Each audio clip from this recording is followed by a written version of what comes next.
Aloha kako. I'd like to welcome you to Live from NOIRLab at Gemini. My name is Jamika. I'm an outreach assistant here at the International Gemini Observatory, a program of NSF's NOIRLab here in beautiful Hilo, Hawaii. Before introducing today's host and special guest scientist, I'd like to review just a few housekeeping items. As you'll note, you are joining us via YouTube Live. Throughout the presentation, you may type in any questions in the live chat. We do have our moderator, outreach assistant, Alyssa Leinani Grace, who will read and or post the questions for our host and science guests to answer. So as those questions pop in your mind, as you're listening to our host and guests, please feel free to go ahead and add them into the chat. Also, please be aware that there is a 15 to 30 second lag time for the live stream, so we appreciate your understanding and patience. Okay, on with the show. Today's host is Peter Michaud. Peter leads the Communications, Education, and Engagement team for Gemini Observatory. He's worked at Gemini for over 20 years, and before that taught astronomy and planetariums from the East Coast to Honolulu. Our special guest scientist today is André-Nicolas Chené. André earned his PhD in astrophysics from the Université de Montréal. He's worked as a research associate in Victoria, Canada, then as a postdoctoral fellow in Chile for a few years before joining Gemini Observatory in early 2013. His main scientific interests include massive stars and young stellar open clusters. Okay, over to you, Peter. Thank you very much, Jamika, and welcome everybody again from Hilo, Hawaii, where the Gemini North Telescope is located here on the Big Island of Hawaii. What I'd like to do is start off by giving a little background information on the Gemini Observatory and some of the things that that make us unique in the world of astronomy. And so we'll move forward and take a look at a little time lapse here of the Gemini North Telescope here in Hawaii on Mauna Kea. This is a time lapse at night by the full moon, and you can see the telescope looking at different parts of the sky and the Milky Way passing over right now in that view. Going inside and taking a look at the telescope. Telescope's about 7 stories high, just to give you a sense. You need to share screen. Oops, I'm sorry. Thought I was. Okay, why is that not sharing? Excuse me for a second here. Sorry about that.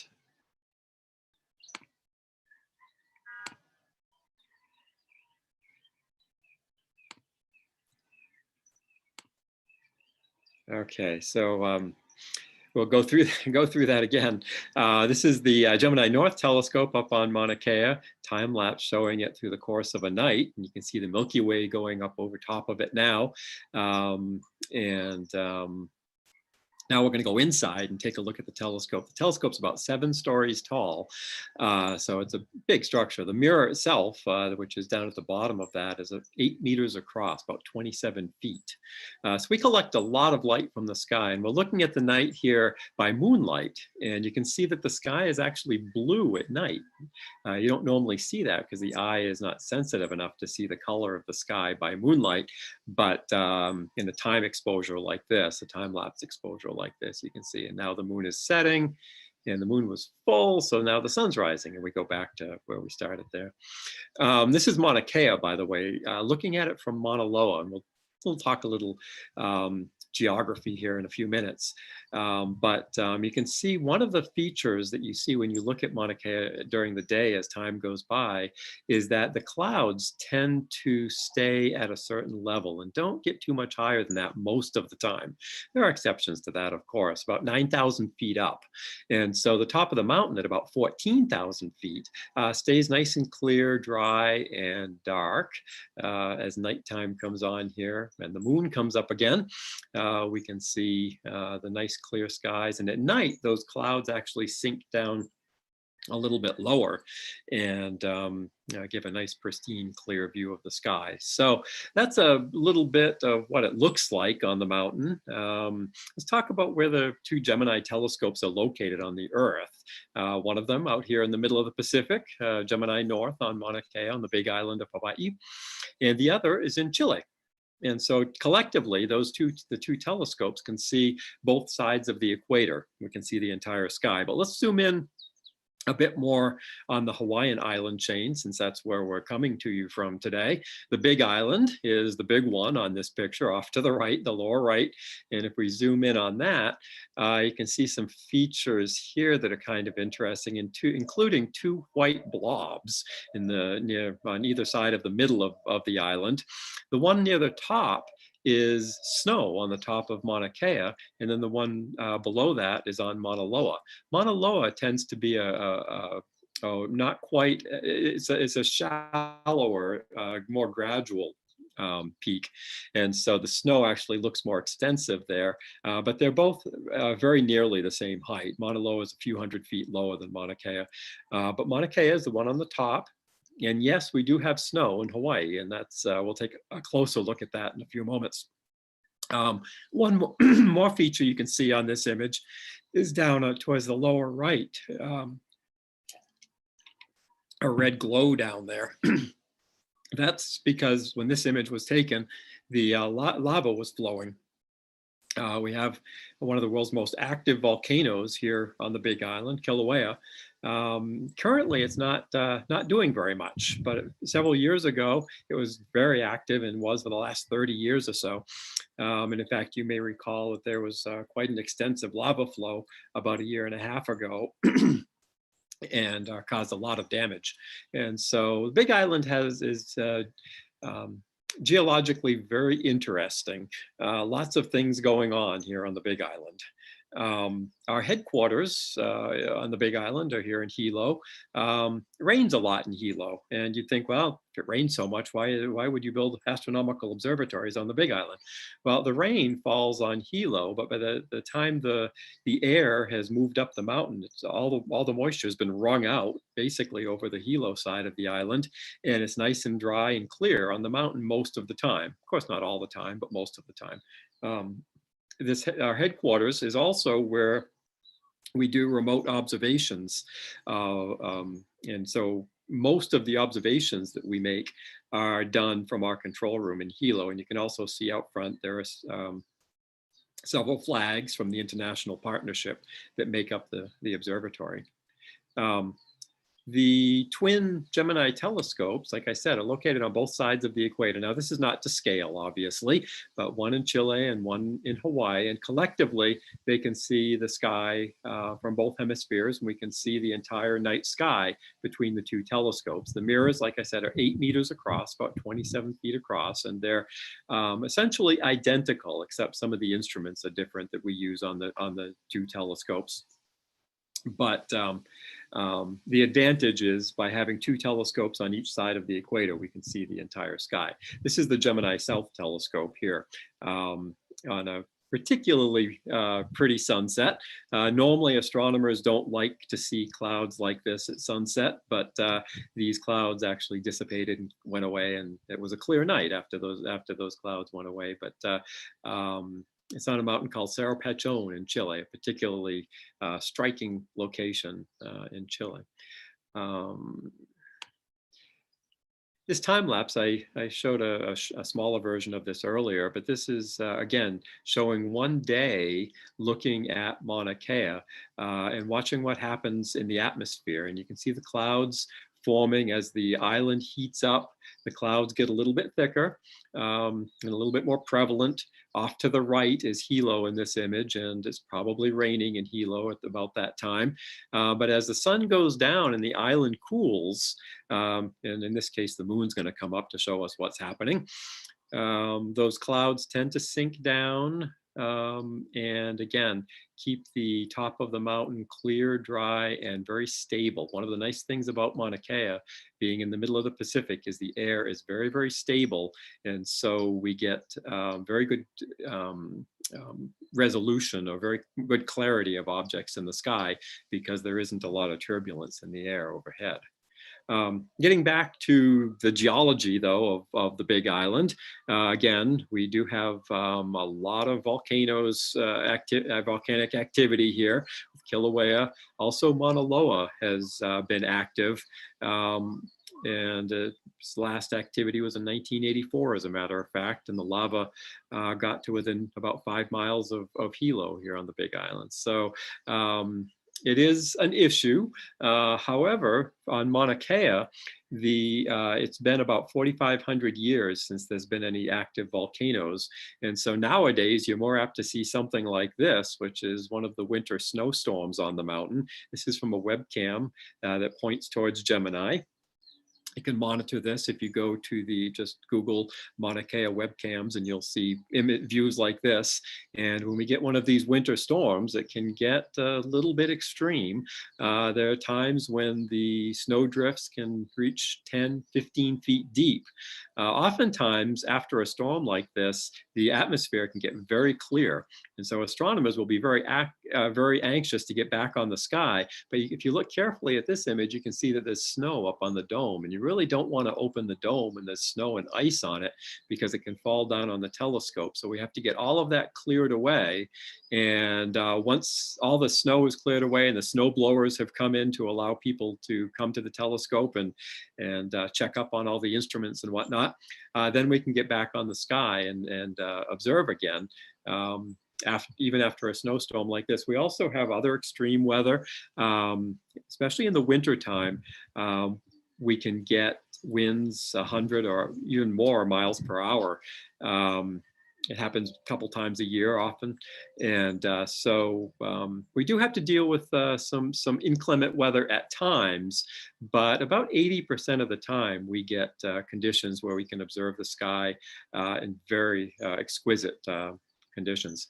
Now, if you go down a little bit, down closer to sea level, you can see we get into more of the tropical climate, and it's quite a contrast when you're in a tropical climate looking up at snow on the mountain.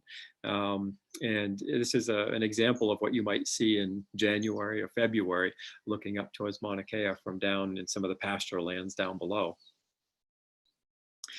But on clear nights, which again is most of the time, this is what it would look like as you're, if you were at the telescope looking up at the sky, and the vent gates on the side are open, the observing slit is open, and we're getting ready to observe. André-Nicolas, who is with us, has a lot more experience up on the mountain making observations. And so maybe, Andre, you could tell us a little bit about what it's like when we're getting the telescope set to observe the sky. Sure, yes. So that's the moment why more than 150 people are working all day to make happen, to make sure everything is aligned and ready for. So to open the dome and open the vent gates all around me right now, before you do that, you have to have everything ready. So the instruments are all cool and ready. The systems are all up and running, and the staff behind the desk ready to observe. The dome is there to protect the telescope from the weather conditions. So we want it well closed and in good shape.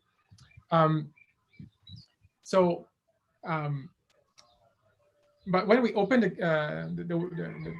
slit and the vent gates, we don't want all that air to flow from inside to outside. So to prevent so much air motion, we're climatizing the air inside of the dome during the day, and we aim for a temperature that is the one predicted for when we will open the dome. And we open the dome around sunset. So when the sun is disappearing, we open everything up. We let the last few degree difference disappearing. So when it's time to observe, which is about 15 minutes later, everything is balanced and everything is ready, up and running. In the 15 minutes we have between when we open and when we can start observing, we have to race against the time to have everything calibrated. We look at the bright star, making sure that everything is aligned and on focus. We have everything calibrated. We can even start some first standard observations, and then we start as soon as it's dark enough, and we go for the night and try to optimize that time to make the most science we can in the night before the sun comes back again and we have to close.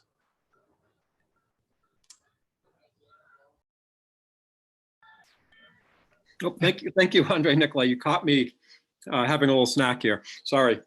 Anybody like spam musubi? Great discovery from when I moved to Hilo, I have to say. Okay, let me put sharing back on again here and take a look at a few more slides. André-Nicolas will be right back with us in a moment to talk about some of the work that he does. Let's see here. There we go. And so if you were outside the dome looking at it, looking at the sky, you might see something like this. However, you wouldn't see the dome quite like this. This photograph was taken by a number of individual frames as the dome rotated.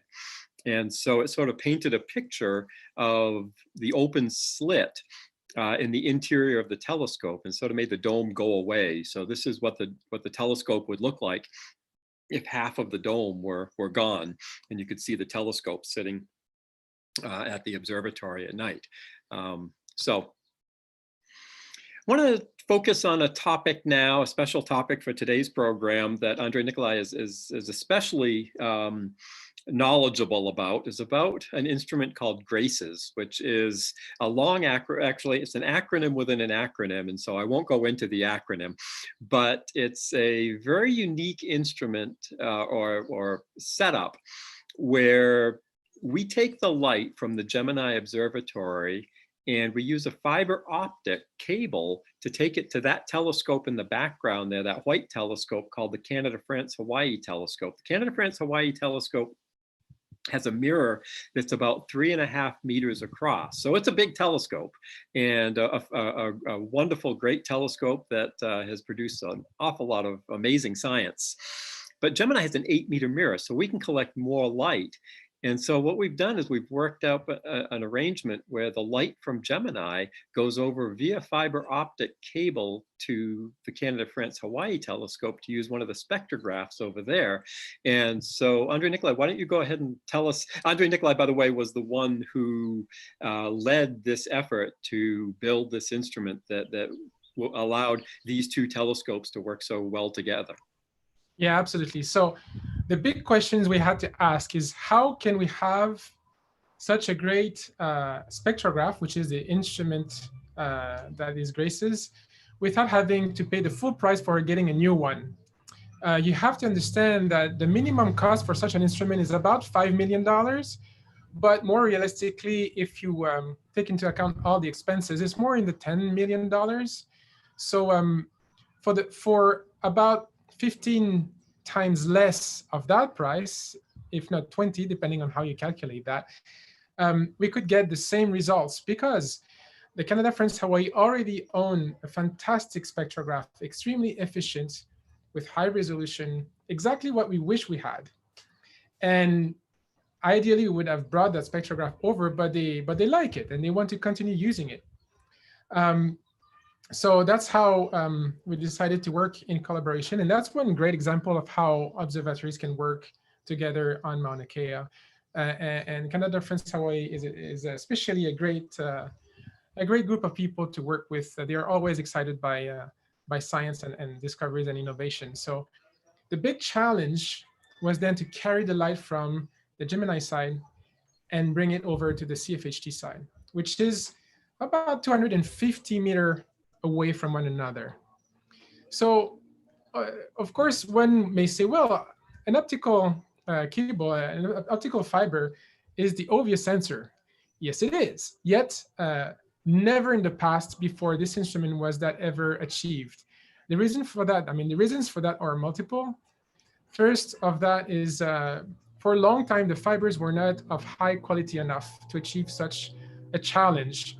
So when you produce your fiber, it's a long stretch of fiber, but that is very, very small. It's about the size of thick hair, let's say. And when the light goes through, it has to go through pure glass. If there's any little stress or any little grain or anything in the way, the light will be lost. So you need a perfect fiber all the way from one end to the other. On top of that, you have to figure out a way to put it between the two telescopes without stretching it, without wrapping it. I don't know if you had to wrap a cable, like an electric cable or any sort of thing like that. It can become very challenging as it tends to twirl and twist. So you had to keep the fiber perfectly stable and all flat all the way through along this huge distance between the two telescopes. Also noting down that you have to go to the 5th floor on the Gemini side, down to the basement of the CFHT in the middle of the dome. And I don't know if you can hear me because some neighbors are doing a great demonstration.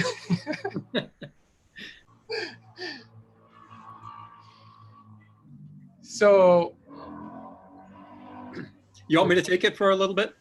No, I just want to say that the time I had to stop speaking is about the time that it took for that motorcycle to go across the same distance the fiber is going through.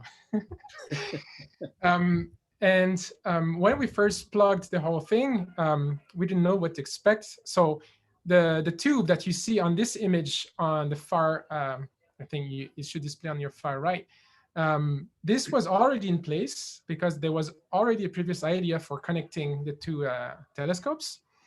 And Graces was the first opportunity for doing it. So I said a lot about the installation. Let's see the crucial moment when we installed that fiber.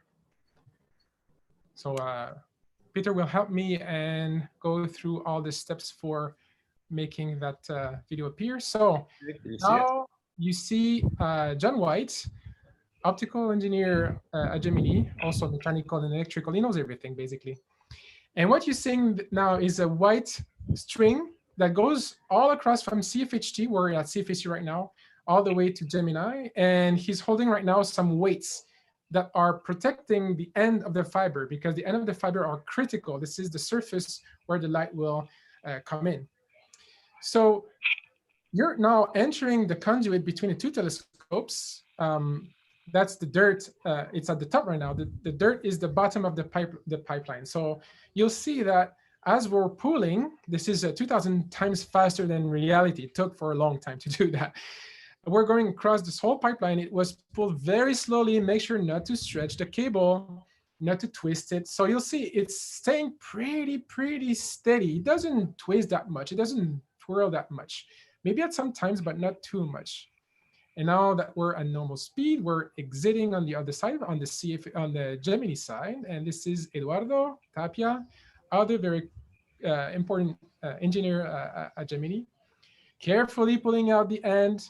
And now the fiber is being pulled all the way from the CFHT side to the Gemini side. Here's Cooper, also helping out, very making crucial manipulation for this installation. So, and we don't want that that video to run. So, yeah. So. Welcome back, friends and family of my audience. Greetings if you've never. Yeah, there you go. So that was critical. If that did not go well, it would have compromised the whole project. Now the light, so when we plugged the cable for the first time, we had to look at both ends, saying if everything would go clear. And what we saw on the CFHT side was a very clean and pure light that was coming straight from the Gemini side, which was very exciting for us. It was the very first time such a long fiber could carry the light with all the beam information that is crucial for injecting into the instrument and getting the critical astronomical data. Whoops, I don't know who that is.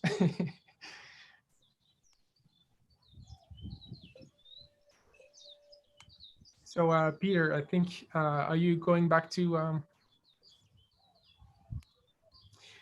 So yeah, the beauty of YouTube is it will always suggest you a video that is relevant with what you just saw. But it's because Graces is so unique, you will never get any video that is close enough from it.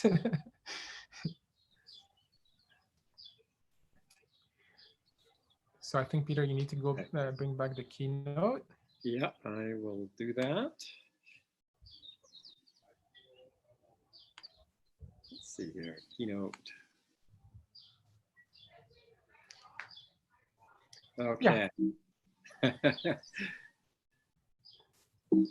André-Nicolas, it looks like we have a question for you from the YouTube chat.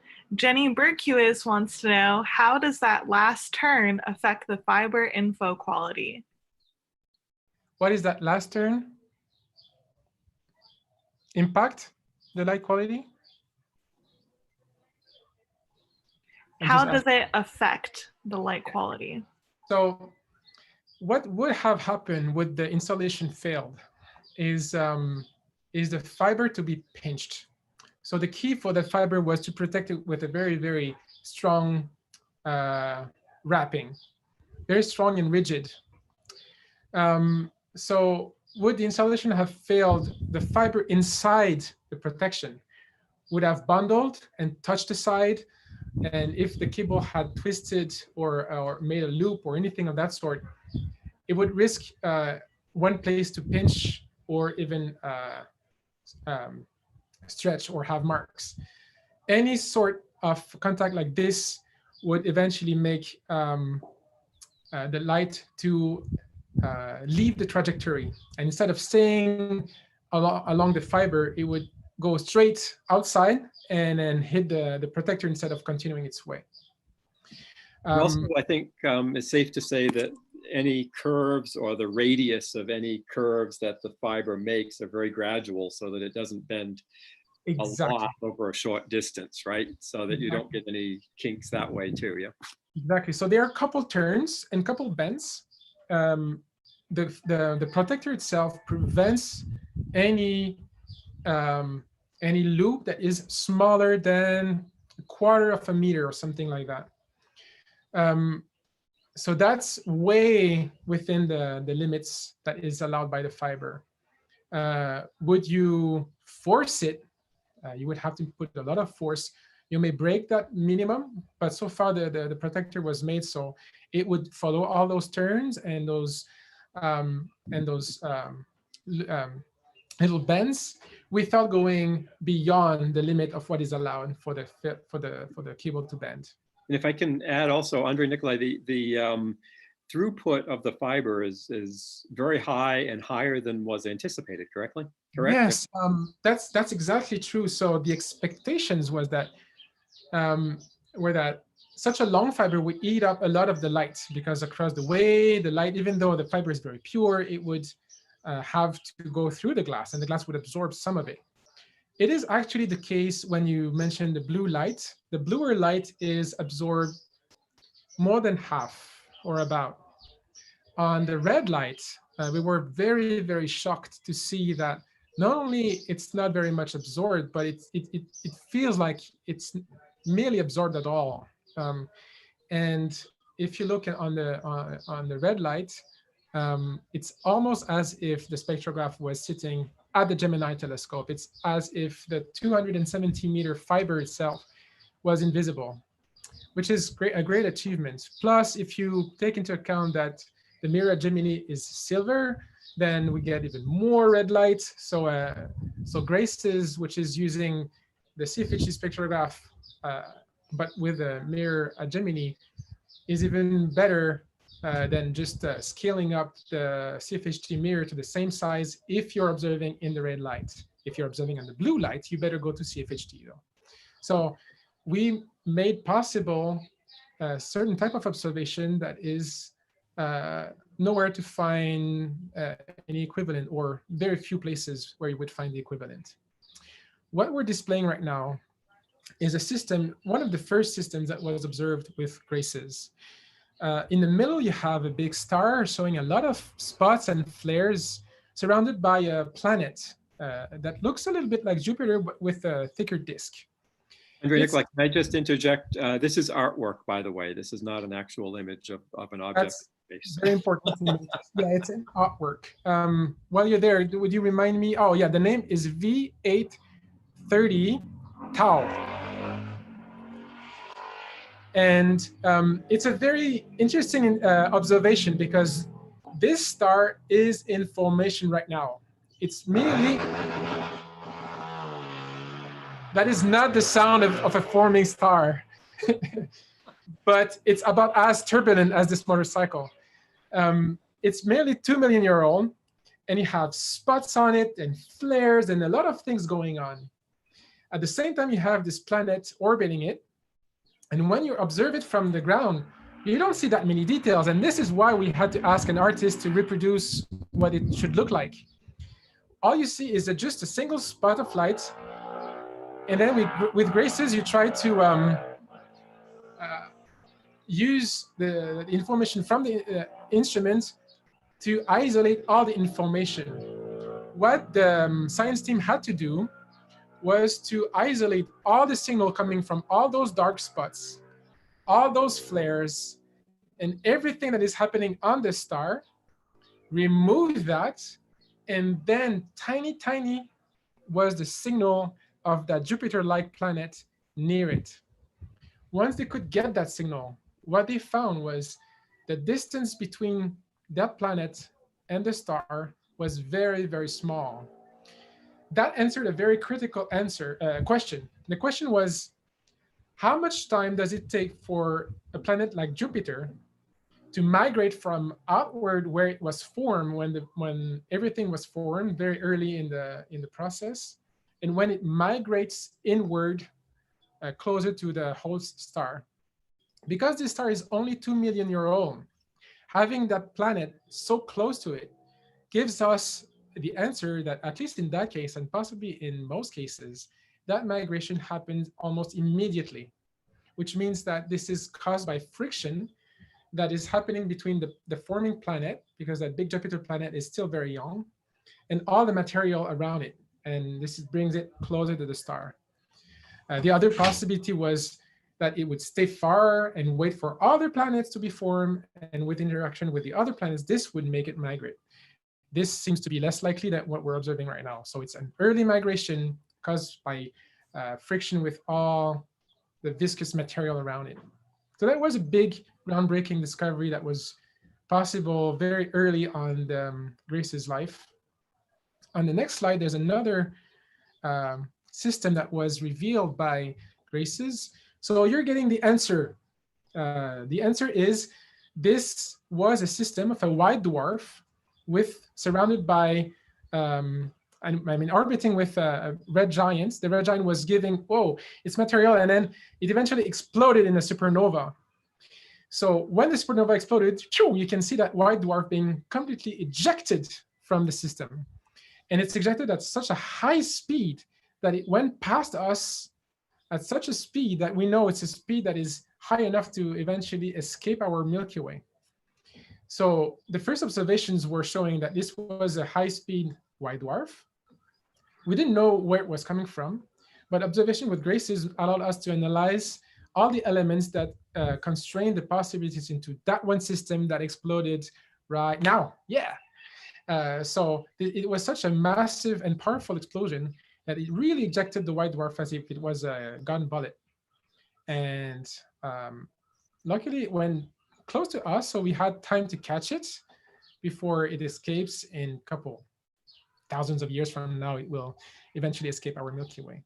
So those were two early groundbreaking discoveries made very soon after we made GRACES possible, because we were offering to the community a new way to look at the universe. We're changing completely different. Yeah, we're now for something completely different. We're changing gears here. So it's not so much GRACES related anymore. This is more the research I'm working on right now. As Jamika mentioned earlier, I'm interested on massive stars and star clusters. So let me explain to you what they are and why they are important to me.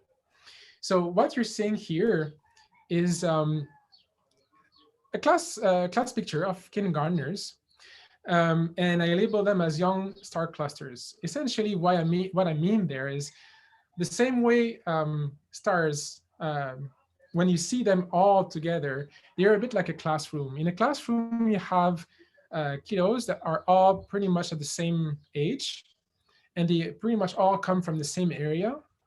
So if there's anything different between them, it is not because they have different age, and it is not because they come from a different place. And they tend to be from the same species, of course, also to mention. So if you can make the next image appear. In comparison in the universe, we have groups of stars. When we see them all together, they make us think of the same thing as this classroom. So what you're seeing here is the cluster NGC 6520. That cluster is the bluer stars that you're seeing in the foreground. In the background, all the yellow stars are far, far away from the cluster. They belong to the galaxy bulge, and they are much older stars that are not part of the clusters. In the foreground, we're having all that crown of blue stars all around a bright yellow star in the center. Those are all the stars that belong together in the same group. They are the same age, they come from the same area, they are all at the same distance from us.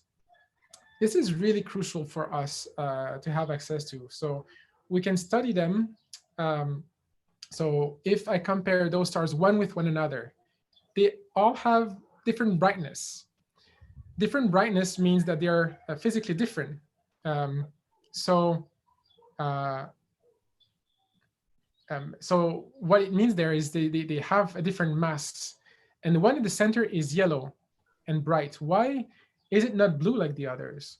So with deeper study, what we see is that the central one was the most massive one of the group, and it's already approaching the end of its life because it does that much faster than the others. And by studying objects like this one, we understood that the more massive a star, the shorter its lifetime.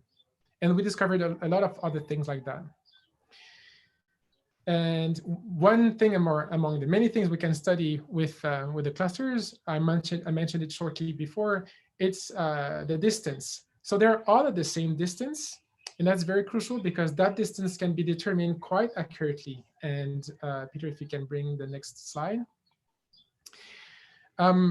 That provides us a way to measure distances across our own galaxy. So that's an artistic impression of our own galaxy, the galaxy we live in, the Milky Way. We study tons of other galaxies that we can observe from our viewpoint, but there's one galaxy we cannot see from outside, and it's ours. We're condemned to be stuck on the Earth ground and look at it from the inside, look at the Milky Way from the inside. The only way we have to really understand how it's structured and all the distances and where are the different patterns in our galaxy is to measure distance to stuff. So if you click once, Peter, there's an arrow showing where we are. This is the sun and the planets around. And those points mark more or less, grosso modo, you can keep them, yeah, where we have measured many of those clusters that I mentioned. So having the distance to the clusters is very interesting because now we see where those stars are. We see where they tend to be denser or having less of them. And when we have that information, we can pinpoint where the arms of our galaxy are, where the star-forming regions are, where all the critical structures are. In the center of the galaxy, you have this more yellow part. This is a patch of a big group of much more yellow stars, much older than the rest. In the spiral, you tend to have younger blue, bright stars that are being formed. And one cluster that is occupying a lot of my time these days is on the complete other side of the galaxy. Actually, the arrow is pointing towards it, but it's literally on the other side of the galaxy compared to us. The big deal with that is that it's very far from all the others we know. more importantly, it's on the opposite side of our galaxy, because between here and that place, there's a lot that we have to look through. It's a bit like looking through a jungle. That means it's very hard to observe, very hard to study, and having access to a group of stars, once again, that are all the same age, all at the same distance, allows us to isolate a lot of parameters that give us a lot of information about what's happening on the other side of the galaxy. I think I see questions, and I will try to answer them now. One question asked by Stargazer Girl 30. What is the difference between a white dwarf and a red giant? A white dwarf and a red giant. So a white dwarf, to start with, it's a very, very small star. It could be the size of, let's say, the Big Island. Anything like the Big Island anywhere else across the world. I don't know, a tall mountain, or, I mean, it's the size of a big city or a big island. And this is the result, the end result of a dead star, and our sun itself in another 5 billion years will eventually die and become a white dwarf. A red giant, though, is a star that is not dead yet. It's on the way, in the process. So what's happening is that the core is contracted and the outer layers are very, very big. It's a very fluffy star and very cold, and that's why it's red. So that's the difference between the two. And in the system we covered earlier, there was one white dwarf and one red giant, one next to another. That happens. So the red giant is that puff star, and being puffed, that means there's a lot of material that fell on the white dwarf. That same Stargazer Girl 30 asked another question, or maybe not. Well, Yes. you're thinking about that. A good example of a red giant is Betelgeuse in Orion, the shoulder of Orion. And it's been in the news lately because it's been fluctuating a lot in brightness. And you can see it just after the sun goes down over in the western sky. And I was noticing just last night when I looked at it that it was looking particularly bright compared to the way it's looked over the last 6 months or so. And so it's an interesting example of a red giant star, but a star that's very unstable. And we can actually see that by looking at it in the sky and tracking it in the sky, its brightness.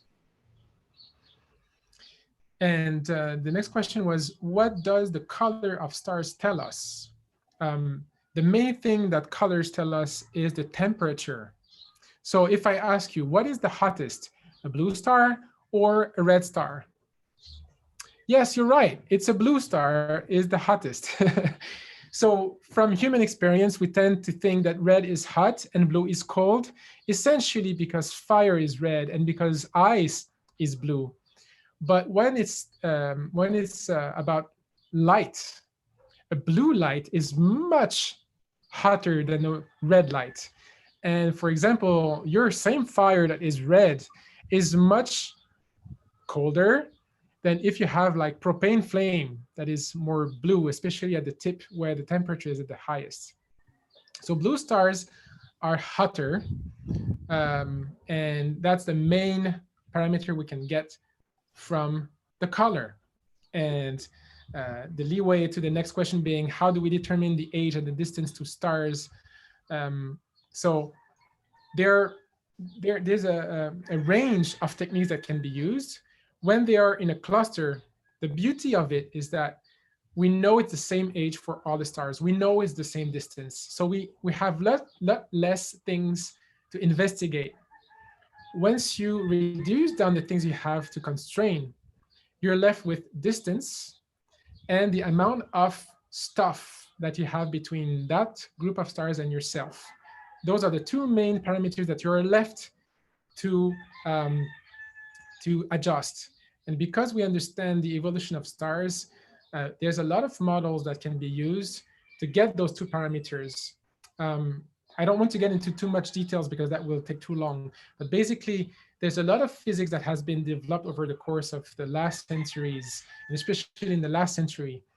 And there's a lot of different tools developed by a lot of different researchers across time in science history that are applied every day for finding those parameters such as age and distance. There's a question by Thor, if I'm not wrong. How far do they have to launch the artist to paint that painting of our galaxy? Okay. The artist impressions are strongly guided by science results. So if we were never using any artist impression, all you would have are sometimes pretty images that were taken with the telescope. Sometimes we have some, but sometimes it would be just a dot. That would be an example of a pretty picture that is made possible through the telescope. So there's a lot of story that can be told with those. This is a pair of galaxy that is interacting with one another. That tells a lot of story, and maybe Peter can tell more. I just want, before I let him do that, I can just say, if you don't have that pretty image, if you have, if you want to explain like that system of star and planet that I explained earlier, you need someone to draw it for you.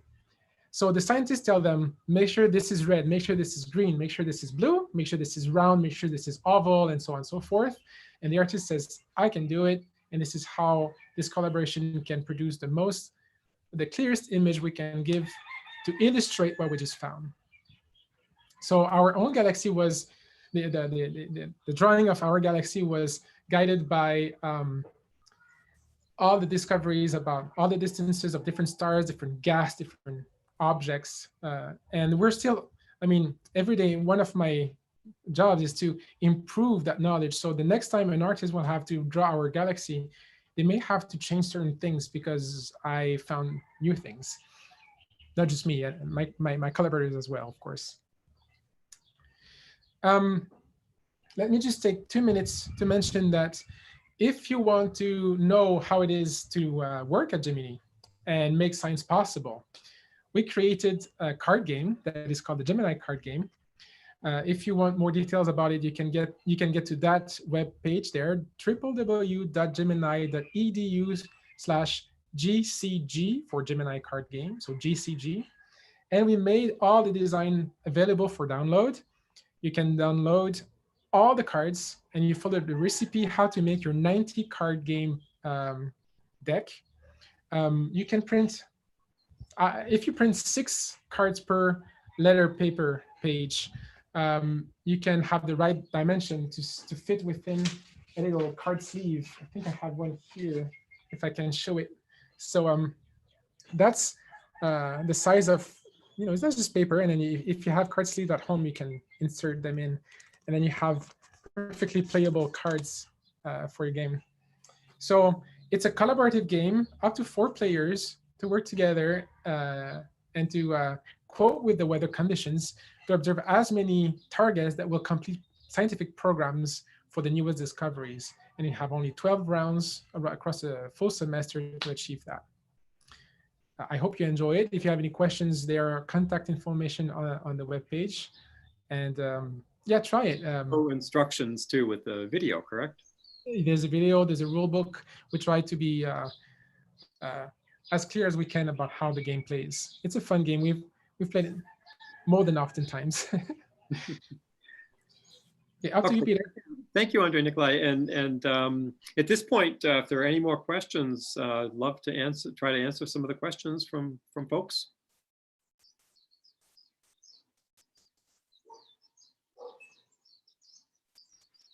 So I'm not sure if André-Nicolas got to the last question we have in the chat, but from Stargazer Girl 30, it said, how do we determine the age and distance to stars?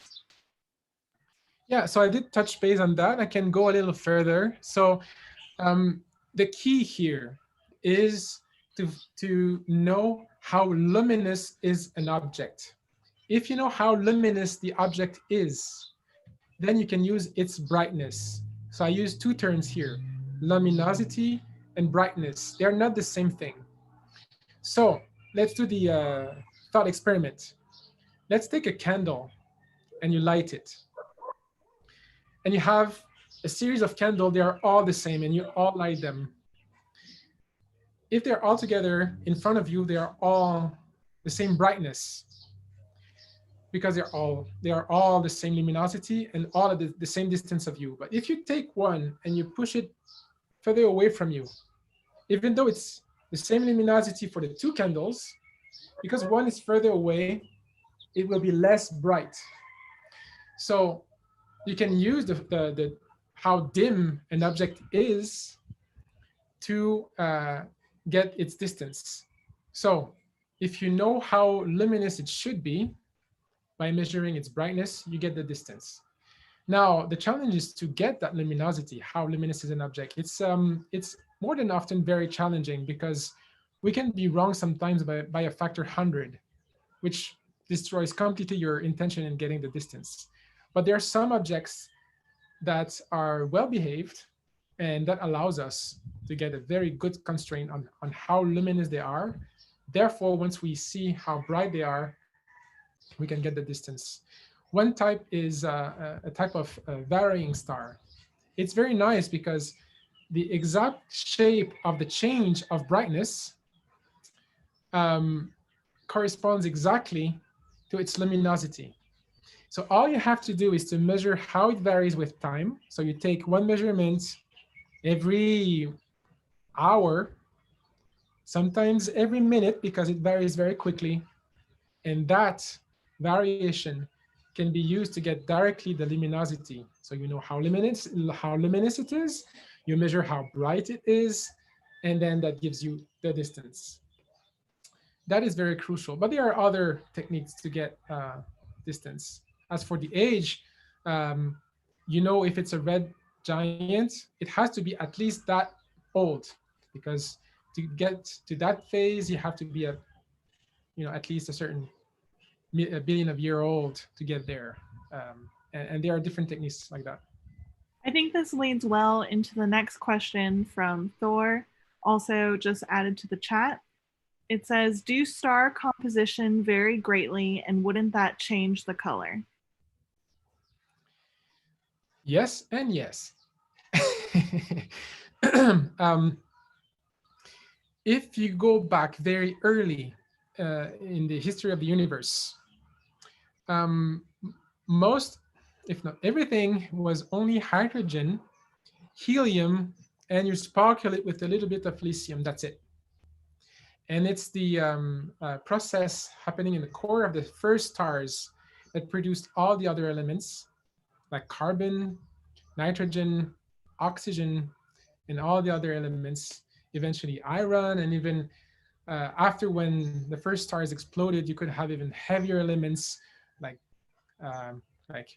gold, and even radioactive elements like uranium and all of that. Once the universe was enriched by much more than just helium, hydrogen, and lithium, you started having some disparity across the universe. Some spots had more of those elements than others. So basically, if you're living in an area where there was a lot of processed material with many generations of stars, you tend to be richer in different elements than somewhere where everything was kept pretty much original. And that could change the color, but not just because it's not directly like if you have oxygen, then you should be green. It's not that direct. It's a lot more complex than that. It's just that if you have, for instance, if you have carbon and nitrogen and oxygen, then stars can start being a little less massive than the first stars. That is, it's a complex indirect impact of composition. The very first stars were hundreds to maybe 1,000 times this mass of our sun in average.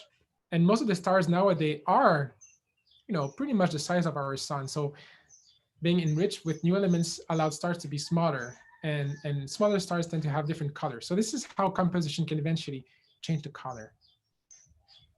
Okay, we have another question based on the size and color of stars, and it's from Diana Marie, and she says, I'm interested in the Chandrasekhar limits and how that relates to size and color of the star. Oh, you got me here. The Chandrasekhar limit. In a nutshell, this is the maximum mass a dead star can have when it becomes a white dwarf. Basically, if I remember well, from a long time ago, last time I worked with that concept, which, yeah, a couple of years from now. Once you are 1.4 times the mass of our sun, that is that it? Anyways, that white dwarf is having too much matter to be just that one compact body that creates the white dwarf. At the surface, you start having not so white dwarfy kind of behavior of the matter. How does that relate to size and color of the star? It doesn't, as far as I remember, it does not relate directly to size of stars in general, but it really matters when you get to compact objects. Compact objects, to be sure it's clear, is when you bring so much matter in a very small volume. Our sun right now is not what we would call a compact object. It's just a big ball of gas, very, very hot. It can be denser in the core, but not what we call compact. Later, in 4.5 billion years from now, the core will eventually start, collapsing. And collapsing means getting into a much smaller volume.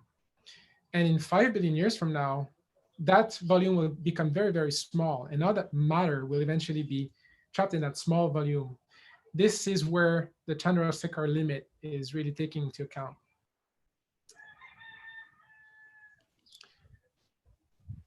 Okay, that's it for our questions. Pretty deep and interesting questions. Thank you.